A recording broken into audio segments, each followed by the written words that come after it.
Astaghfirullah. Bismillahirrahmanirrahim. Assalamualaikum warahmatullahi wabarakatuh.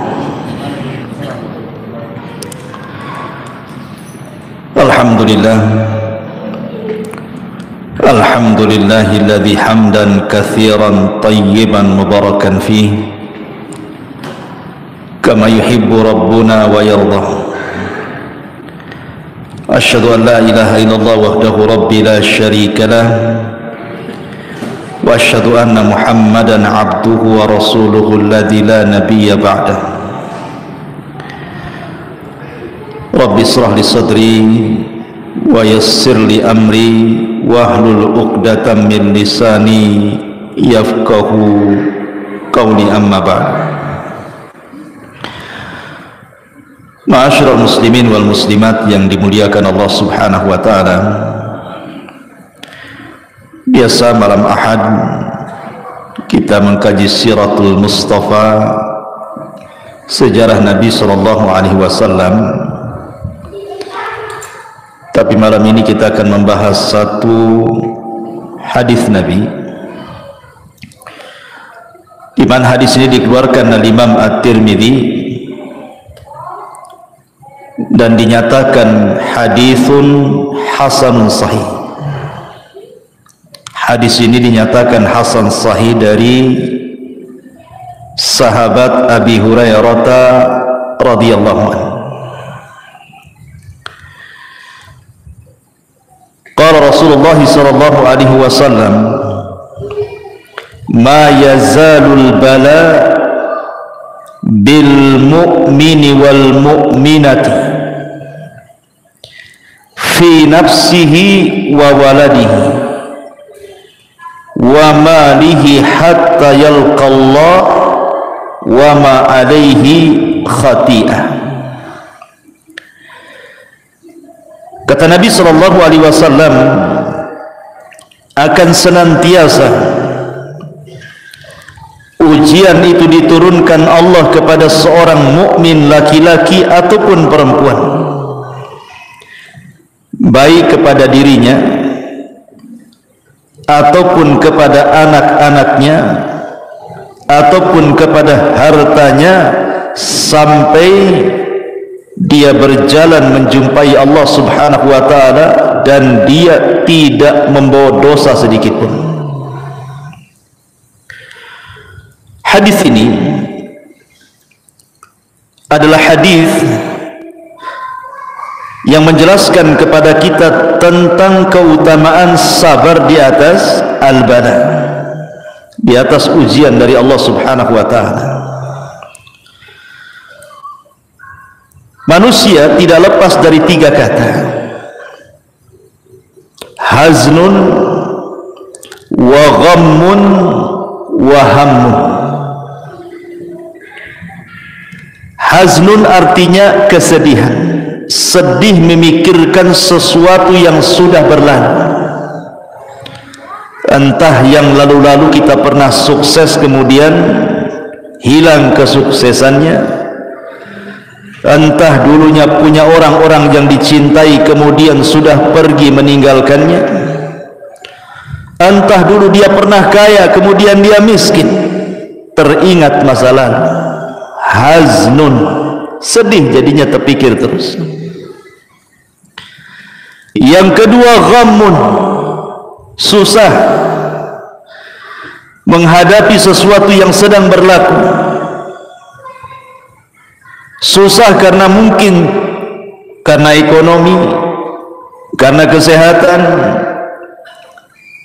karena mungkin pasangan, anak-anak, dan begitu seterusnya. Kemudian yang ketiga hammun, bingung memikirkan masa depan. Jadi manusia tidak lepas dari tiga perkara ini: sedih memikirkan yang sudah berlalu, susah memikirkan yang sedang berlaku, bingung memikirkan yang akan terjadi masa depan. Manusia tidak lepas dari tiga perkara. Kalau tidak sedih, stres. Kalau tidak stres susah. Itulah manusia. Ya. Ma'asyiral muslimin yang dimuliakan Allah Subhanahu wa taala. Nabi Yaqub alaihi salatu wassalam, ketika datang 10 anaknya merayu dirinya untuk membawa Nabi Yusuf bermain ke tempat yang jauh, Yakub tidak memberi izin waktu itu. Tetapi dengan berbagai macam alasan, akhirnya 10 anak Yakub ini berhasil merayu ayahnya sehingga membawa Nabi Yusuf. Yusuf ketika itu masih kecil, belum balik, masih 10 tahun usianya. Kemudian diajak main jauh. Rupanya setelah pulang tak dibawa pula anak itu dan dihabarkan mati diterkam serigala. Kemudian ditunjukkan bajunya yang berlumuran darah, padahal darah kambing. Yusufnya dimasukkan ke dalam sumur. Maka Allah Subhanahu wa taala menjelaskan dalam Al-Quran kesedihan Yakub alaihi salatu wassalam. Sedih luar biasa. Sampai Allah katakan bahwa air mata yang keluar daripada kedua mata Nabi Yakub itu sudah tidak bening lagi, tetapi yang keluar itu air mata berwarna putih. Sampai-sampai Allah katakan seperti itu. Ya, tabyaddu aynahu wa huwa kadhib. Jadi tetesan air matanya itu sudah warna putih, sudah las, itu tidak ada lagi air mata yang keluar, saking sedihnya. Sebab itulah kemudian Yakub mengalami kebutaan, karena bertahun-tahun memikirkan Nabi Yusuf menangis. Tapi walaupun demikian Yakub sabar dan mengatakan kepada Allah Subhanahu wa taala, innama ashku bathi wa huzni ilallah. Kata Yakub, sesungguhnya saya hanya bisa mengadukan keperitanku dan kesedihanku kepada Allah Subhanahu wa taala. Karena kesabaran dan doa Nabi Yakub bertahun-tahun, akhirnya Allah pertemukan juga Yakub dengan putranya Yusuf. Bahkan dalam kisah Israiliyat, kesedihan Yakub ini sampai Allah utus malaikat Jibril dan mengatakan, ya Yakub, kalau seandainya putramu Yusuf itu mati, pasti Allah akan hidupkan kembali, untuk menghibur Nabi Yakub. Terkadang kesedihan itu melanda kepada seorang nabi, tetapi yang kita contoh bukan kesedihannya, bagaimana dia menghadapi kesedihannya, sabar dan terus mengadukan kepada Allah Subhanahu wa taala. Karena begini ma'asyiral muslimin, kalau kita lihat di masyarakat, ada orang-orang yang tidak tahan apabila ditimpa musibah, contoh umpamanya sakit yang berkepanjangan, setahun tak sembuh, 2 tahun tak sembuh, 10 tahun tak sembuh. Akhirnya apa? Merasa merepotkan orang lain, dia pun berangan-angan ingin mati pula dia. Banyak orang kayak gitu. Daripada saya merepotkan orang, mati sajalah. Atau mungkin orang yang dicintainya mati, dia punya anak si mata wayang mati, dia pun ingin mati juga. Ada juga yang seperti itu tuh. Padahal ketika pamannya Nabi SAW, Abbas ibn Abdul Muttalib, detik-detik wafatnya itu sedang sakit parah. Abbas itu sedang sakit parah. Nabi berusaha untuk menghibur di sampingnya. Kemudian Abbas karena tidak tahan, dia mengucapkan sesuatu dan Rasul mendengarnya. Apa ucapan Abbas itu? Sesungguhnya aku ingin mati lebih cepat. Maka Nabi SAW mengatakan kepada Abbas, ya ammi, la tatamannayanna ahadakumul maut. Tidak boleh salah seorang di antara kalian berangan-angan untuk mati. Rasul mengatakan kepada Abbas, tidak boleh orang itu berangan-angan ingin mati, tidak boleh. Bidhurrin asabahu, dengan madarat apapun yang menimpanya, tidak boleh, dilarang, haram seorang pengen mati itu. Apa alasannya? Kata Nabi, imma muhsinan fala'allahu yazdad wa imma musian fala'allahu yasta'tib. Rasul menasihati pamannya Abbas, kenapa engkau tidak boleh berangan-angan ingin mati wahai ammi pamanku? Boleh jadi kalau Allah berikan umur yang panjang, tiba-tiba engkau berbuat baik, kau bisa menambah pahala. Atau mungkin engkau meninggalkan dosa, kemudian Allah beri panjang usia, itulah kesempatan tobat. Inilah kenapa kita dilarang, tidak boleh menginginkan kematian, karena dua perkara. Yang pertama, boleh jadi kalau seandainya kita tidak jadi mati, kita bisa menambah amal soleh, sehingga menambah pahala, sehingga lebih banyak lagi bekal yang akan kita bawa kepada Allah. Atau boleh jadi mungkin kita banyak dosa sebelum kita meninggal, kemudian Allah tidak jadikan kita meninggal, adalah kesempatan untuk tobat. Makanya Rasulullah mengatakan, jangan berangan-angan salah seorang di antara kalian pengen mati. Tapi Nabi SAW mengatakan, wa in kana walabud, kalau memang harus, karena sudah tidak tahan penyakitnya, sudah bertahun-tahun, sudah merepotkan keluarganya. Karena sering saya katakan nih Tuan, orang sakit itu terkadang tambah sakit bukan karena penyakit. Karena apa? Karena sudah tidak ada lagi yang mengunjunginya. Contoh nih, saya sakit, berapa kali antum mengunjungi saya sakit? Waktu kemarin saya sakit, berapa kali antum mengunjungi anak sakit? Berapalah antum kuatnya mengunjungi itu, walaupun ustaznya yang sakit itu. Nggak mungkin pula tiap hari antum datang ke rumah. Paling sekali bawa pisang, bawa ini, bawa itu, rame-rame rombongan, habis itu les, hilang. Entah berapa bulan lagi mungkin datang. Ya, oke lah, itu orang lain, keluarga, saudara. Sampai kapan? Lama-lama bosan juga kan. Paling tinggi akhirnya yang menemani orang sakit itu, kalau dia punya pasangan, paling istrinya, atau mungkin anaknya. Ya kalau anaknya berbakti, kalau anaknya durhaka. Sebenarnya orang sakit itu lebih sakit di masalah ininya, bukan penyakitnya sebenarnya. Ya penyakitnya sudah sakit, lebih sakit ketika tidak ada lagi yang memperhatikan dia. Kuadrat sakitnya, makanya akhirnya menginginkan kematian. Maka dari sini ikhwan, kata Nabi, wa in kana walabud, kalaupun dia harus menginginkan kematian, kata Nabi SAW, bolehlah kalian berdoa, Allahumma ahyini ma kanatil hayatu khairan li, wa tawaffani ma kanatil wafatu khairan li. Kata Nabi SAW, ya Allah,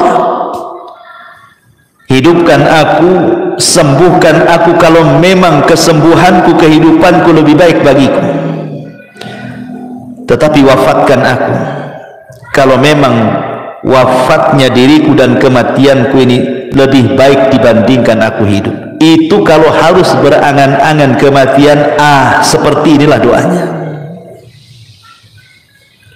Kalau ada orang yang mengatakan, kan Nabi Yusuf mengatakan dalam Al-Quran bahwa dia juga berangan-angan dengan kematian, di mana Nabi Yusuf mengatakan apa? Tawaffani musliman wa alhiqni bis-shalihin. Wafatkan aku, kata Nabi Yusuf. Lihat, Nabi Yusuf saja berangan-angan ingin mati. Kita katakan jangan sampai sini bacanya, teruskan. Tawaffani musliman walhiqni bis-shalihin. Kata Nabi Yusuf, ya Allah, kalaupun aku harus mati, matikan aku dalam posisi muslim, dan gabungkan aku bersama orang-orang soleh. Artinya bahwa Nabi Yusuf bukan berangan-angan ingin mati, tapi kalau harus mati itu maksudnya, maka matikan aku dalam posisi muslim dan libatkan aku dengan orang-orang soleh, persis seperti firman Allah Subhanahu wa taala, ya ayyuhalladzina amanu taqullaha haqqa tuqati wa la tamutunna illa wa antum muslimun. Wahai orang-orang yang beriman, bertakwalah kepada Allah dengan sebenar-benar takwa dan janganlah kalian mati kecuali dalam posisi kalian muslim. Karena kalau meninggal dalam posisi muslim ada kesempatan masuk surga walaupun Allah takdirkan masuk neraka. Tapi kalau mati kafir tidak ada kesempatan lagi masuk surga. Makanya kita meminta kepada Allah agar jangan sampai mati kecuali muslim, menyembah Allah sebagaimana Nabi Yaqub alaihi salatu wassalam. Allah katakan, am kuntum syuhada idh hadara Yaqub al-maut idh qala li banihi ma ta'buduna min ba'di qalu na'budu ilahaka wa ilaha abaika Ibrahim wa Ismail wa Ishaq ilaha wahida wa nahnu lahu muslimun. Ya. Ketika Yakub sedang sakaratul maut, dipanggillah anak-anaknya. Kemudian Yakub berwasiat, wahai anakku, apa yang kalian akan sembah sepeninggalku? Maka anak-anaknya mengatakan, wahai ayahku, kami akan sembah Tuhanmu dan Tuhan bapamu Ibrahim, Ismail, Ishak, itulah Tuhan yang esa. Wa nahnu lahu muslimun, dan kami senantiasa lahu kepada Allah muslimun, berserah diri. Kami muslim. Ma'asyiral muslimin yang dimuliakan Allah azza wa jalla, intinya bahwa di sini Allah Subhanahu wa taala ingin mengatakan bahwa begitulah sifat seorang muslim kalau ditimpa musibah. Jangan pernah berangan-angan dengan sebuah kematian. Kalaupun harus berangan-angan, bercita-citalah mati dalam posisi Islam. Ini bala yang pertama, bala kepada diri sendiri. Jadi kalau Allah takdirkan, Allah berikan bala kepada diri sendiri, jangan sampai berangan-angan kematian. Tidak boleh. Ya. Ma'asyiral muslimin yang dimuliakan Allah azza wa jalla, dahulu di zaman Rasul ada wanita namanya Ummu Sa'ib. Ada wanita namanya Ummu Sa'ib. Ummu Sa'ib ini kena penyakit humma. Humma itu demam, panas, kepalanya sakit. Ya, dan kita sering mengalami kan, kepalanya kok sakit kan, atau demam gitu kan. Jadi dia sampai mengadu-ngadu. Aduh, bahasa kita. Ya. Jadi Nabi SAW ketika lewat kepada Ummu Sa'ib bertanya, malaka ya Ummu Sa'ib, ada apa dengan kau ya Ummu Sa'ib, kenapa engkau mengerung seperti ini? Maka Ummu Sa'ib mengatakan, qalat humma la barakatallah, katanya, penyakit humma, demam wahai Rasul, semoga Allah tidak berkahi penyakit itu. Apa kata Rasul? Ya Ummu Sa'ib, la tasubbil humma, jangan celak penyakit demam. Nabi melarang, tidak boleh mencela penyakit di sini. Nggak boleh, kalau antum lagi sakit kepala jangan dicela. Demam tak boleh, kata Rasulullah, tasubbil humma, jangan cela penyakit kepala. Demam, meriang jangan. Kenapa? Fa innaha tudhibu khataya ibni Adam kama yudhibul kiru khabathal hadid. Karena penyakit demam, meriang, sakit kepala itu bisa menghilangkan kesalahan-kesalahan anak Adam seperti api bisa menghilangkan karat besi. Kan banyak di antara kita ini mencela penyakit, saking keras sampai ditepuk-tepuk tuh kepala tuh. Sabar saja. Makanya kata Nabi SAW, isbir wahtasib, Kalau Allah Subhanahu wa ta'ala memberikan bala kepada kita ujian, pertama sabar, yang kedua mintalah pahala dengan penyakit itu kepada Allah. Karena hanya dengan dua kata ini, inilah yang bisa mengangkat derajat dan menghilangkan dosa. Coba bayangkan ikhwan, kalau kita sholat malam tahajud, belum tentu antum bisa bangun. Ya kan, sepertiga malam antum bangun, malam-malam dingin-dingin, apalagi empuk dinginnya, malas lah makin kita bangun. Dan itu bisa menghilangkan dosa-dosa kita. Tetapi cukup kita sabar dengan penyakit demam, tak perlu antum bangun malam. Sabar aja dengan demam. Kalau tidak sabar ya minum bodrek lah. Hilang itu demamnya. Artinya bahwa jangan mencela penyakitnya, itu maksudnya. Karena penyakit itu sebenarnya bisa mengangkat derajat dan menghilangkan dosa.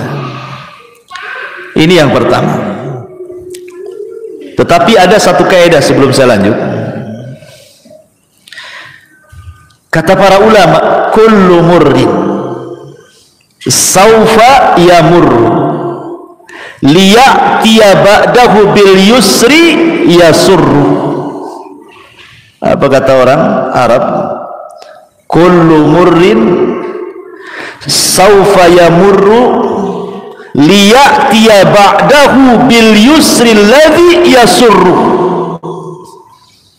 Apa maknanya? Setiap keperitan hidup pasti akan berlalu, dan akan datang setelahnya kemudahan yang membawa kebahagiaan bagi hidupnya. Tidak mungkin Allah Subhanahu wa ta'ala ikhwan, kalau menimpakan sebuah musibah, entah penyakit, entah yang lainnya, sakit terus dari awal sampai akhir, tidak, pasti ada sembuhnya juga. Atau Allah berikan kefakiran, fakir terus, pasti Allah akan berikan juga kecukupan hidupnya. Karena Allah yang mengatakan wa tilkal ayyam nudawiluha bainan nas, namanya hari-hari kan diputarkan ikhwan. Makanya sering saya katakan, saya, anda, siapapun pasti dalam hidup kita mengalami kesulitan yang rasanya kita tidak bisa keluar dari kesulitan itu. Kiamatlah sudah. Tapi seiringnya waktu, sudah lupalah keperitan yang pernah antum rasakan dulu itu. Sekarang antum bisa tersenyum, tertawa, bahkan tak ingat pun keperitan yang sudah antum lalui dulu. Siapa yang menghilangkan kalau bukan karena Allah? Karena setiap kesulitan itu Allah datangkan dua kemudahan. Inna ma'al usri yusra. Inna ma'al usri yusra. Ketika Allah menyebutkan kalimat al-usri menggunakan alif lam. Ketika Allah menyebutkan yusran, Allah nakirahkan. Maknanya apa? Al-usri ketika dibuat alif lam berarti usri yang pertama adalah usri yang kedua.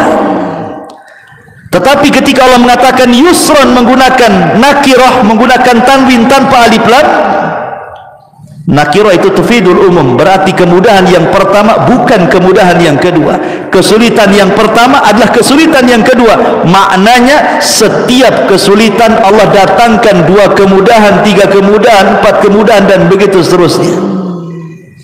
Karena Allah tidak mungkin membebankan sesuatu kecuali yang bisa dipikul oleh hambanya. Tidak mungkin, Allah tidak pernah zalim. Menimpakan musibah itu berlebihan di luar batas manusia, itu mustahil ikhwan. Kita saja yang merasa bahwa Allah sudah melebihkan musibahnya karena dia tidak mau menghadapinya. Sebenarnya tidak ada persoalan kalau dihadapi itu mudah sebenarnya. Terkadang ada orang yang terkalahkan sebelum perang, sehingga merasa bos, rasanya benang ini kusut semua, rasanya air ini keruh semua. Tidak ada air keruh kecuali bisa dijernihkan. Tidak ada benang kusut kecuali bisa diluruskan.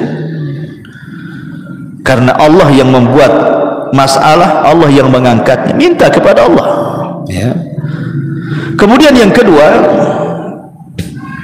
kata Nabi SAW, wa waladihi. Terkadang Allah memberikan musibah itu, ujian itu dari anak. Ya.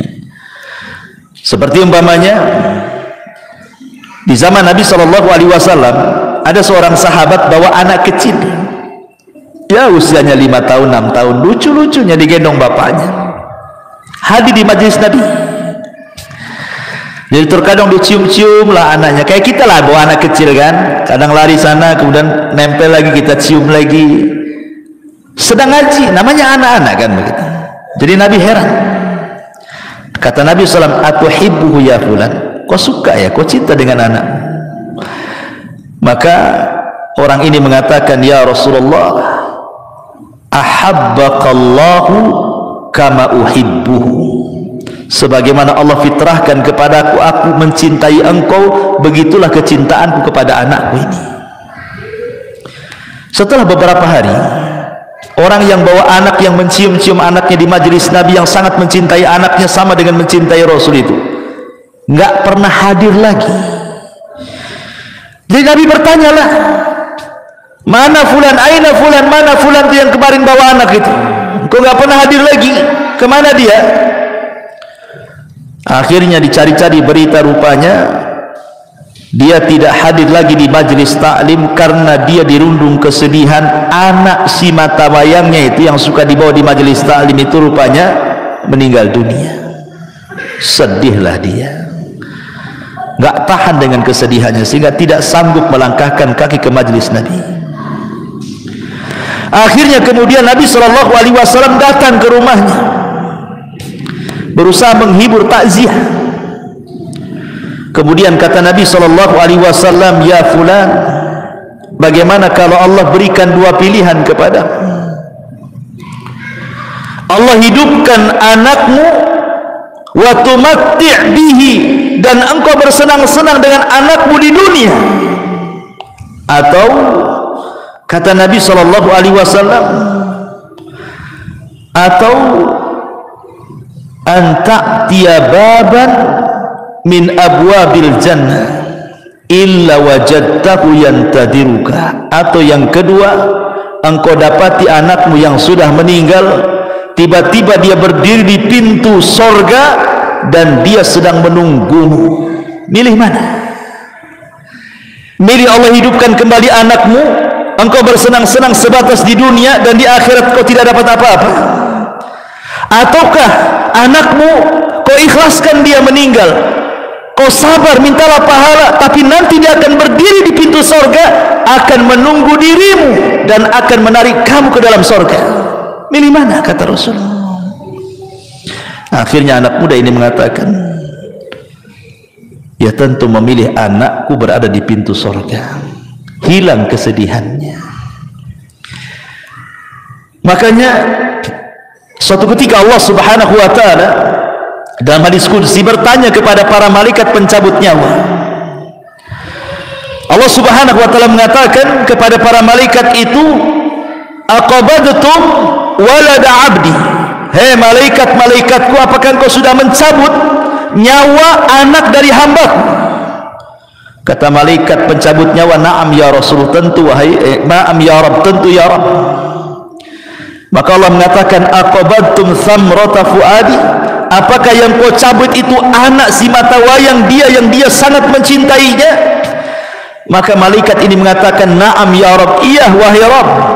Kemudian Allah mengatakan, famadza qala abdi, setelah anaknya meninggal hambaku mengatakan apa?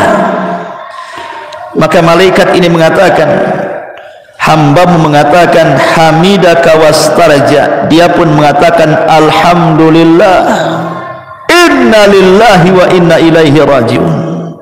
Maka Allah mengatakan, kalau begitu idzan ubnu li abdi baitan fil jannah wa sammuhu baital hamdi, kalau gitu bangunkan untuk hambaku ini satu istana di sorga, kasih nama istananya Baitul Hamdi, rumah hamd, pujian, karena dia bisa mengucapkan alhamdulillah saat kematian anaknya.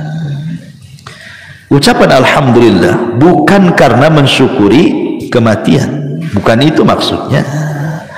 Antum disangka orang gila nanti, ya kan? Antum orang tua meninggal, alhamdulillah. Kira-kira kata orang sebelah ini, itu ngincar warisan itu. Gitu ya? Ya.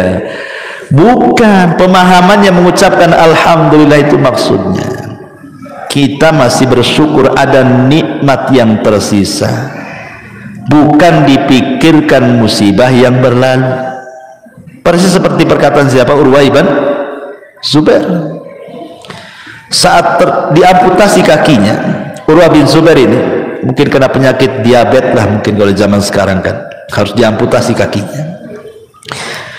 Kata sang tabib mengatakan, ya Urwah, pasti kau akan mengalami kesakitan, sebaiknya kau minum khamr.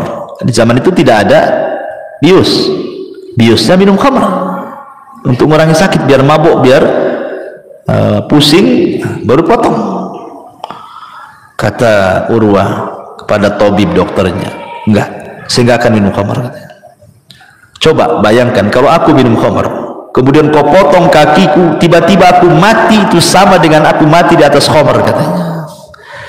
Kata dokter, nggak ada cara lain seperti itu masalahnya. Kata Urwah, gini saja, berikan kesempatan aku berwudu, kemudian aku sholat 2 rakaat. Saat aku sholat itulah potong kakiku, katanya. Nanti sakit, tidak apa-apa. Seandainya aku mati saat kau potong kakiku saat sholat, berarti aku mati di saat aku sholat. Daripada aku mati di saat aku mabuk, milih mana? Akhirnya sholat dia. Pas sholat dipotong kakinya, betul. Namanya dipotong kaki, ya sakit lah. Nggak ada obat bius lagi. Ya. Akhirnya dia mengalami sakit pingsan. Karena sakit yang luar biasa, pingsan dia. Urwah bin Zubair ini. Kemudian sang dokter pun berusaha kemudian menyadarkan Urwah bin Zubair. Subhanallah, Allah masih selamatkan dia. Siuman. Saat siuman itu datang pula kabar yang kedua, anaknya meninggal. Barusan dipotong kakinya, setelah itu anaknya pula meninggal. Makanya sering saya katakan, ikhwan, terkadang Allah memberikan musibah itu ada yang sifatnya beruntun tuh. Satu belum selesai datang yang lain, satu belum selesai datang pula yang lain lagi. Makanya penting kesabaran. Tapi Urwah mengatakan, alhamdulillah summa alhamdulillah, katanya. Aku mengucapkan alhamdulillah karena telah terpotong kakiku, dan aku mengucap alhamdulillah karena kematian anakku, katanya. Tabib heran, kenapa dia mengatakan alhamdulillah? Kemudian dikatakan, kenapa engkau mengucap alhamdulillah wahai Urwah? Kata Urwah, kau tidak lihat badanku, katanya. Aku punya tangan 2, punya kaki 2. Kalau baru dipotong 1 masih ada 3, katanya. Alhamdulillah masih ada 3, katanya. Kan itu. Anakku berapa? 6. Kalau tinggal 1 masih ada 5. Alhamdulillah masih ada 5. Jadi dia bersyukur bukan karena kematian, tetapi karena nikmat yang tersisa, gitu maksudnya. Dia masih mengucapkan alhamdulillah. Adapun kemudian kepada musibah yang sedang melanda dia, dia mengatakan inna lillahi wa inna ilaihi raji'un. Jadi inna lillahi untuk musibahnya, alhamdulillah untuk nikmat yang tersisanya. Dan itulah tingkatan redha paling tinggi. Kalau antum bisa mengucapkan alhamdulillah, inna lillahi wa inna ilaihi raji'un, ini redha paling tinggi. Karena manusia menghadapi musibah itu kan ada 4 macam. Sering saya ulang-ulang. Pertama, ada orang yang tasakhut. Tasakhut itu apa? Tidak redha dengan hatinya, asik moring-moring, marah-marah saja dengan musibahnya. Asik saya terus, ya Allah, kenapa saya terus ditimpa penyakit? Kenapa orang sehat-sehat saja? Kenapa anakku terus yang sakit? Kenapa anak orang sehat? Kenapa usahaku masih gulung tikar? Kenapa usaha orang masih makin maju saja? Allah disalah-salahkan dia. Ini namanya tasakhut. Ya, ini seburuk-buruk manusia, tidak bersyukur. Yang kedua, pura-pura sabar, diam saja. Tapi kalau diajak ngobrol keluar semua isinya. Ya, kalau disenggol sedikit keluar semua isinya. Kemudian lah itu, tapi masih mendingan lah yang kedua ini dibandingkan yang pertama kan, karena dia tidak tersabut, mulutnya dia diam saja, cuman hatinya berontak, tidak rela. Mulutnya bisa sabar, diam. Ya. Kemudian yang ketiga, betul-betul sabar dan rela, hatinya ikhlas, lisannya pun tidak menyalahkan siapapun. Kemudian yang keempat, bukan hanya rela, bukan hanya ikhlas, bukan hanya sabar, tapi dia bisa mengucapkan alhamdulillah. Oke, itu tingkat yang paling tinggi dalam redha. Ya. Kembali bahwa kalau seandainya Allah takdirkan anak kita meninggal, seharusnya apa? Bahagia. Karena anak kecil itu kalau meninggal, dia akan jadi syafaat bagi orang tuanya. Makanya dalam sebuah hadis, anak-anak yang meninggal itu, yang belum balik, maka dia akan menunggu di pintu surga. Kemudian Allah katakan, udkhulul jannah, anak-anak ngapain kau di pintu surga? Masuk, masuk, masuk, katanya.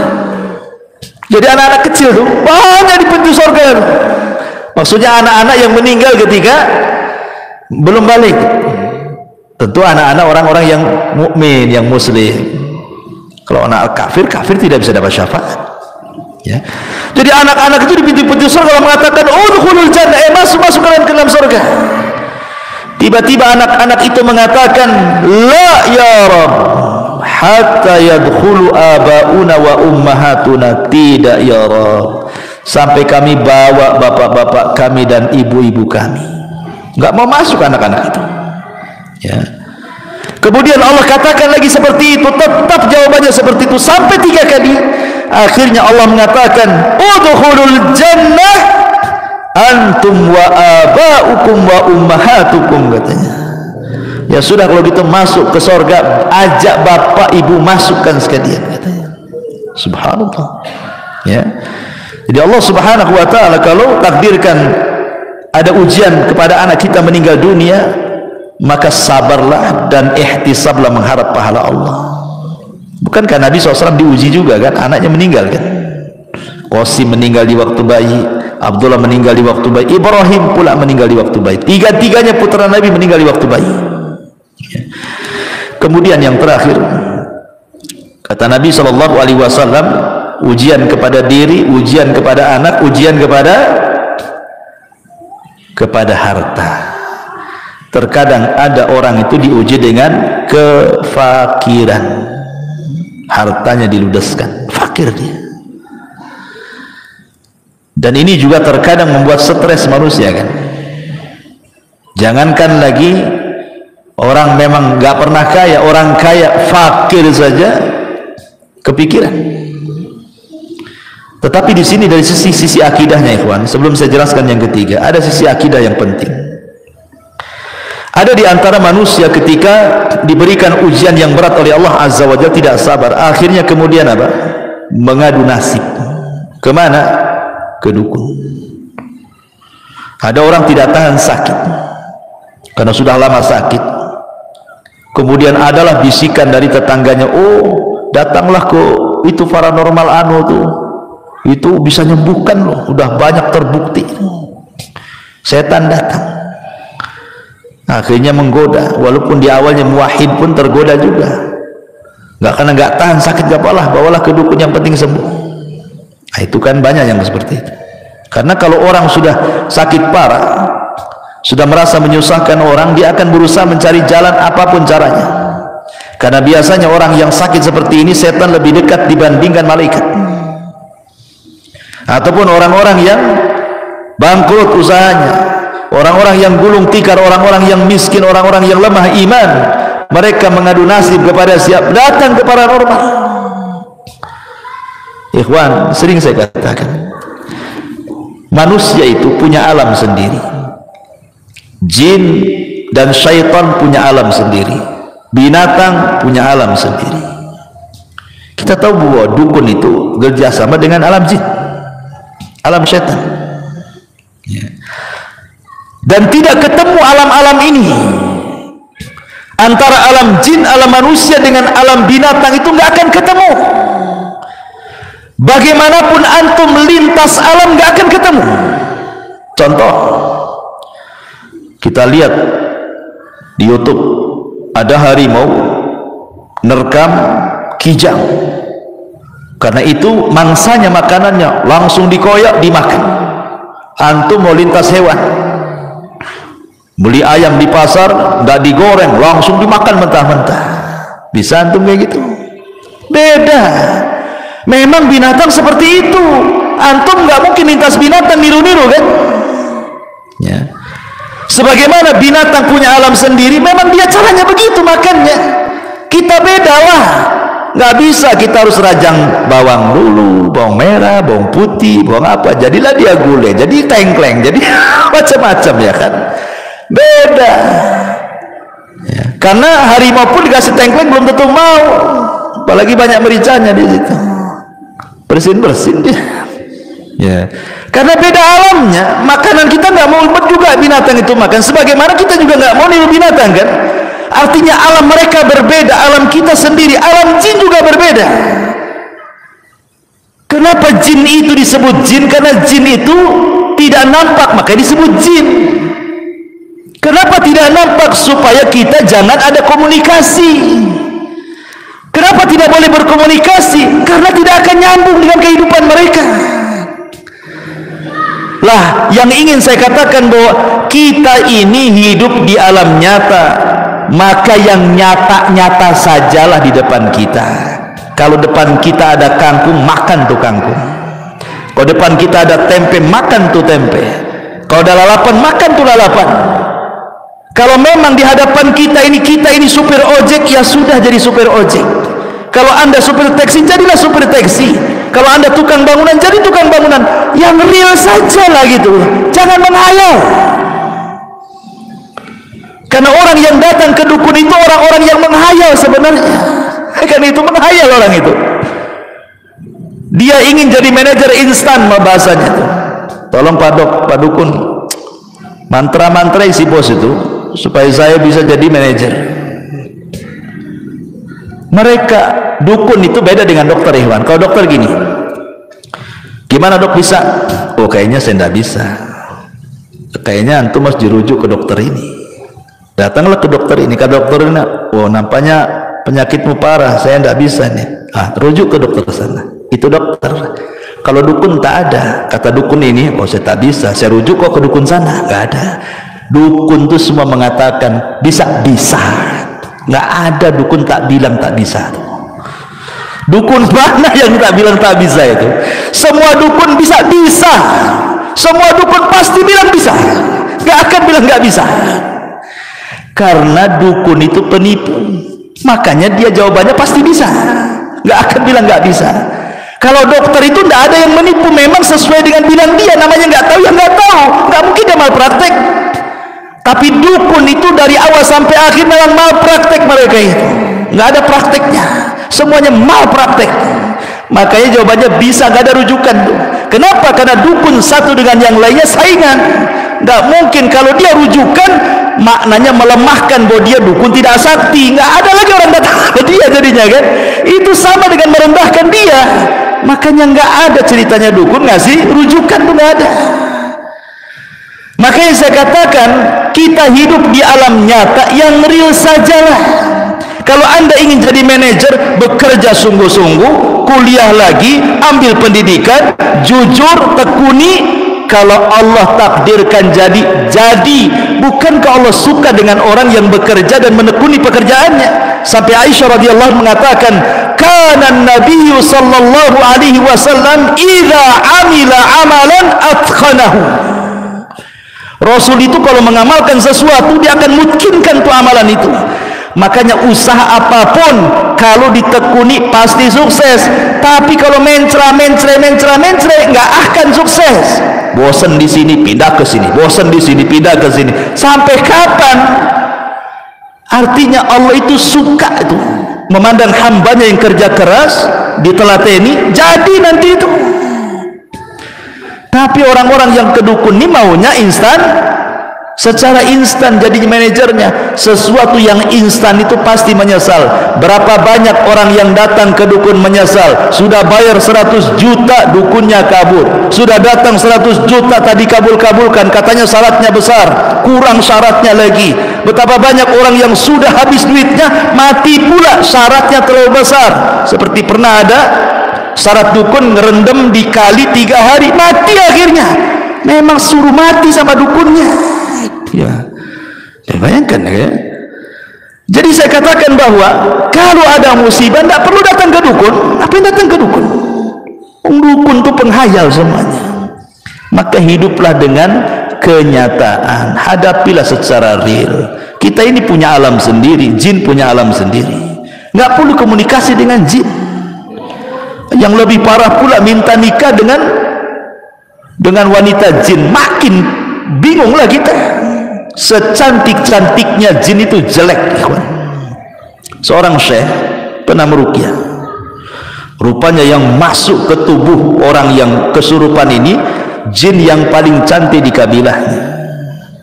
Ketika ditanya bagaimana bentukmu, dia mengatakan aku punya 9 kaki katanya. Itu jin yang paling cantik itu, kakinya 9. Kira-kira nih antum dijodohkan dengan model paling cantik, bukan jin, manusia, tapi kakinya 3, disebut cap kaki 3. Kira-kira mau nggak antum?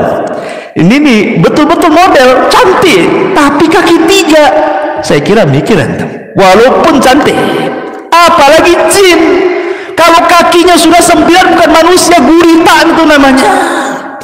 Itu sudah jadi sotong itu. Jadi masyarakat muslimin yang dimuliakan, nggak akan ketemu alam manusia dengan jin itu. Jadi nggak perlu lintas alam tuh. Makanya ngapain coba orang datang ke dukun mau lintas alam gaib, dipercepat jadi manajer, jadi ini, jadi itu, cepat kaya. Itu semua hayalan.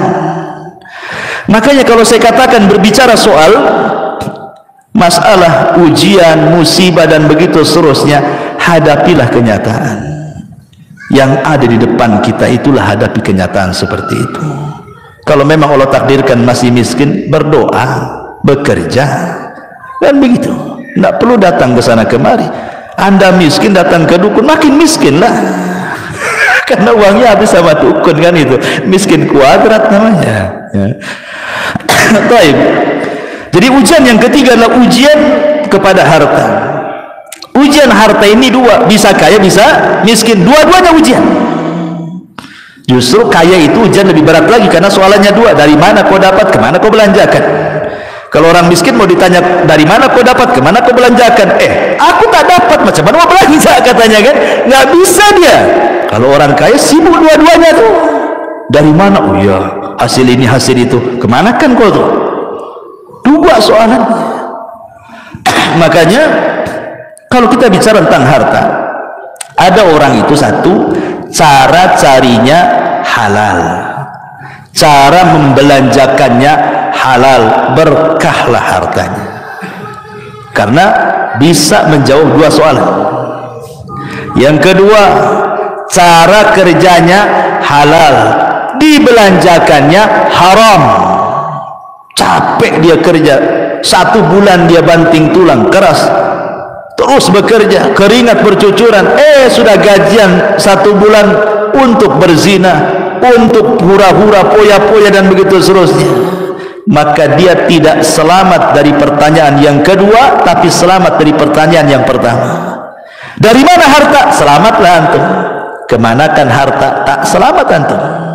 Ya. Yang ketiga, caranya haram. Caranya haram, rampok, ya, mendustai orang, mengambil hak orang, tapi disumbangkan ke masjid, ke anak yatim. Berarti di sini yang membelanjakannya benar, ya kan? Caranya yang salah. Gimana ceritanya kalau yang seperti ini? Tetap dua-duanya ditanya. Dari mana dan kemana? Dua-duanya kena dia. Kenapa? Karena niat baik menyumbang itu tidak cukup. kalau cara dari awal itu salah. Kenapa? Innallaha thayyibun la yaqbalu illa thayyiba. Allah itu baik, tidak menerima kecuali yang baik. Tapi yang paling parah yang keempat, caranya sudah salah, dibelanjakan pula untuk yang salah. Dapat uang dari togel untuk masang togel ke togel namanya, ya kan? Itu kuadrat, ya kan? Atau dapat uang dari judi untuk berzina, untuk minum khamar, untuk ini. Udah nggak berkah tuh hidupnya, ya.